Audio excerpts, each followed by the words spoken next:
ирэх барьж идэж ууж нойрдож чадаагүй чадахчгүй ягаад гэвэл бидний тийм хүсэл байхгүй. Бидний зорилго бидний хүсэж мөрөөдөж байгаа мөрөөдөл маань биелэх боломж нээгдэж байгаа байна. Тэнгэр бурхан та бидний мэддэг лус савдаг нүртэл баярлаж биднэрт бас өөрийнхөө баяр талархаад өөрийнхөө хэл гисэн санааг хур бороогоор илгээсэн баха.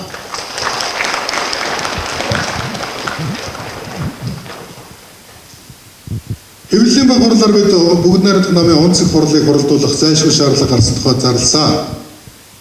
Энэ бол ямар учиртай гэж улс орны эдийн засаг хөгжиж байна, хөөдөлж байна. Бас нэмэгдэж гин гэж манай ирэх хэрэгчид ярьж байгаа.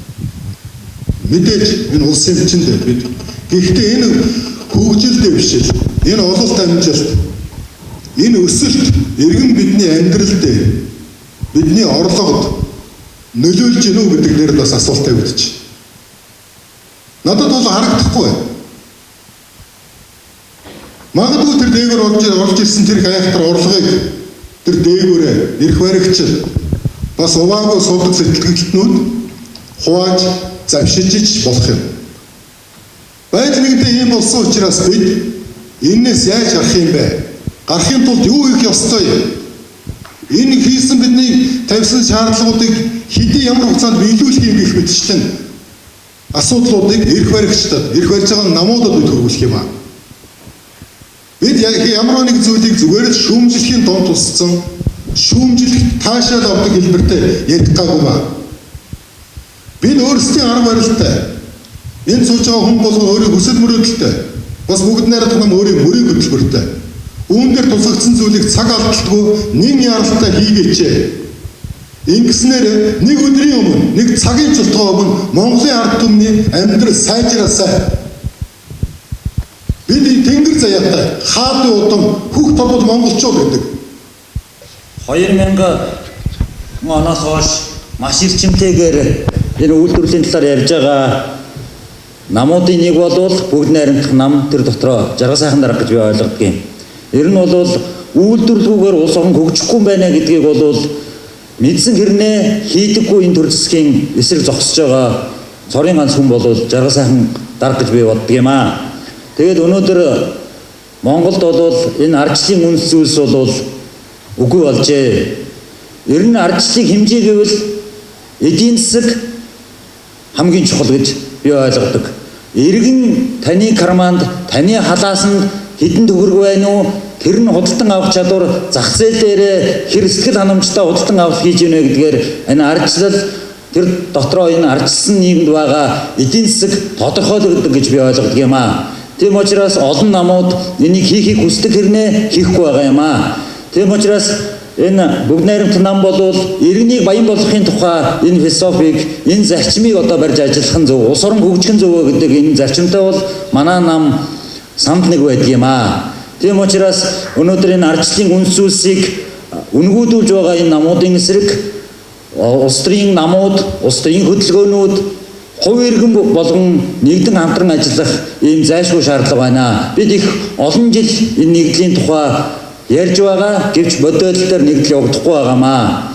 Залуучууд бид нар ч гэсэн бас нэгдэх хүсэл эрмэлзэл, нэгдэж хамтарч улс орноо хөгжүүлэх, эдийн засгаа сайжруулах, иргэнээ баян болгох, үйлдвэрлэлээ хөгжүүлэх, хүний эрх чөлөөг хангах ийм хүсэл эрмэлзэл тээсээр энэ консерватив намыг бас байгуулан ажиллаж байгаа юм аа.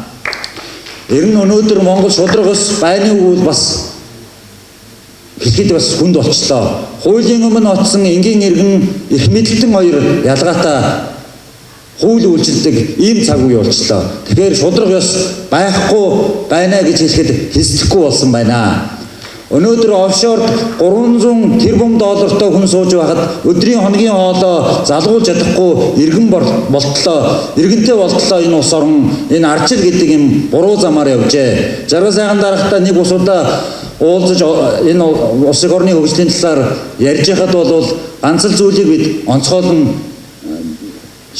ярилцдаг. Тэр бол худалдан авах чадвартай иргэн, өндөр цалинтай иргэн, ажилтай иргэн, тэгээд тэрийгэ дагсан үйлдвэрлэл хөгжсөн бүтээт бүтээгч үндэстэн байх тухай энэ гол санаанууд яригддаг юм аа. Тийм учраас өнөөдрийн энэ хуран цугласан та бүхэн салбар хуралдаанууд болох юм байна. Энэ хуралдаануудаар салбарынхаа асуудлуудыг нухстаа сайтар ярилцаж нэг олонгуяа эдийн засаг үйлдвэрлэлийн чиглэлийн онцгойлсон урайлаг протокол гарч олон нийтэд хүрнэ байхаа гэж итгэж байна. Ингээд нийт энэ хүрэлцэн ирсэн төлөөлөгчд, оролцогч та бүхэнд болон бүгд найрамдах намын онц их хуралд амжилт хүсье. Анхаарал хандуулсан баярлалаа.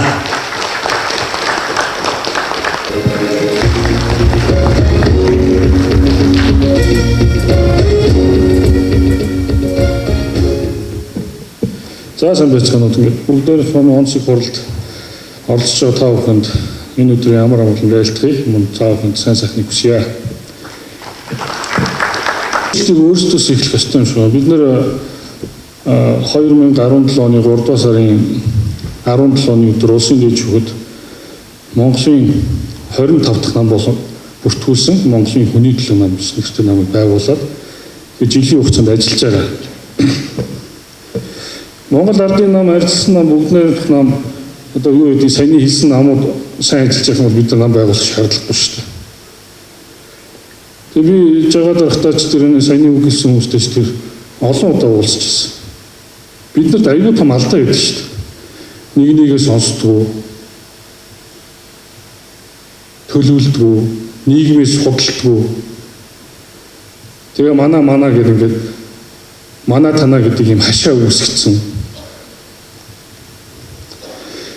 Тэгэхээр би ийм нэгдлийн тухай ярмаар байна. Бүгдээрээ хүчийг нийлүүлье. Нэгдээ. Гэхдээ зорилгоо нэгтгэе. Маш их ярилцах хэрэгтэй байна. Ерөөсөө ярилцдаг бид нар. Уулзаад ярилцах ихлээр ярилцахгүй тэгсэн мөртлөө хэвлэлийн урд хийхлээр нүүр царайч болыг сууж идэх юм байдаг шүү дээ. Тэгээд би бол нэг ингээд улс төрч болчих юм болчих гэж бодоод байдаг юм байхгүй. Би зөвхөн миний хамгийн үзэн яддаг юм бол энэ шудраг ус явдал. Шүүх засаглалын ялцрал.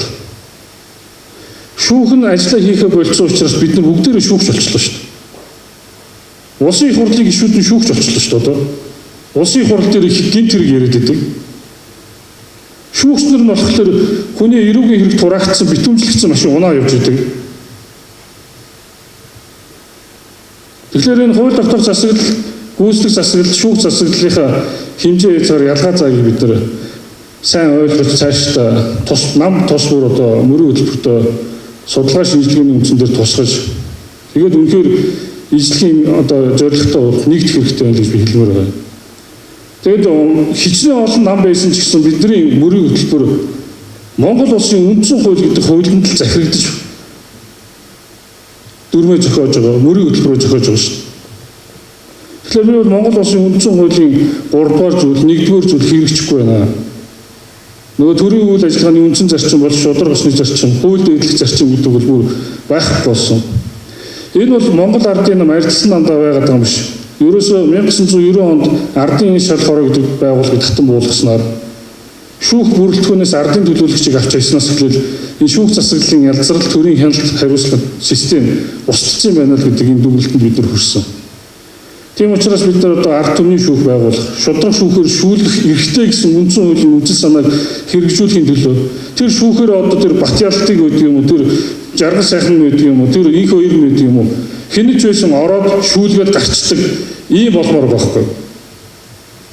Тэгээ өнөөдөр бол Монгол улс үнэхээр одоо бид нар ард түмний шүүх байгуулъя гэдэг манай намын зүгээс бол 5 сарын 29-ний өдөр эрхчлэлийн талбайд арга хэмжээ зохион байгуулах гэж байгаа. За бид нар гэр хорооллуудаар яваад судалгаа хийж байгаа. Хөдөө орон нутгуудад бас судалгаа хийлгүүлж байна. Ерөөсөө бүгдээрээ согтуулчих. За ингээд ямар ч байсан би энэ тэд очсон газар ингээд хүний дургу гэсэн үг хэлээд байт юм шиг байна. Тэг ямар ч байсан өнөөдрийн онцлог хурлын үйл ажиллагаанд өндөрөөс өндөр амжилт хүсье. Өөрчлөлтийг өөрсдөөсөө эхлэе. Улс төрийн бүгдээрээ нийгмийн идэвхтэй болъё. Энэ заалыг дүүргэе.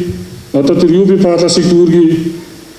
Улс орон даяараа 21 аймаг даяараа энэ шудраг осны төлөө бүгдээрээ тэмцэцгээе гэж уриалмаар байна. За ингээд та бүхний ажил өндрөөс өндөр амжилтыг хүсье өрөө. Шудраг осны төлөө бид нар хинтээч нэгдэхэд бэлэн.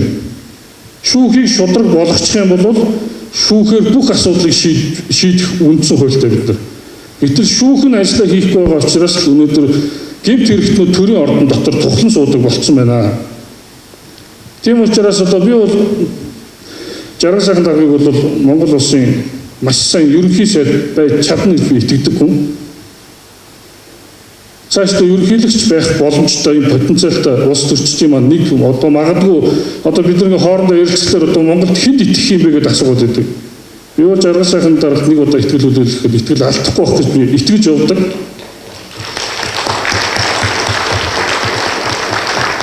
Гэхдээ мэдээж бас залуучуудын үгийг сонсдог байгаасаа одоо энэ тэнд өндөр боловсрол эзэмшээд ирж байгаа залуу судлаач эрдэмтдээ дэмжиж маш сайн бодлогын байгууллага байгуулж түүнийг бэхжүүлж ажилласаа гэж би хүсэж байна. Тэгээд та бүхний ажил амьдрал бүх зүйл чинь сайн сайхан хүсээрээ. За баярлалаа.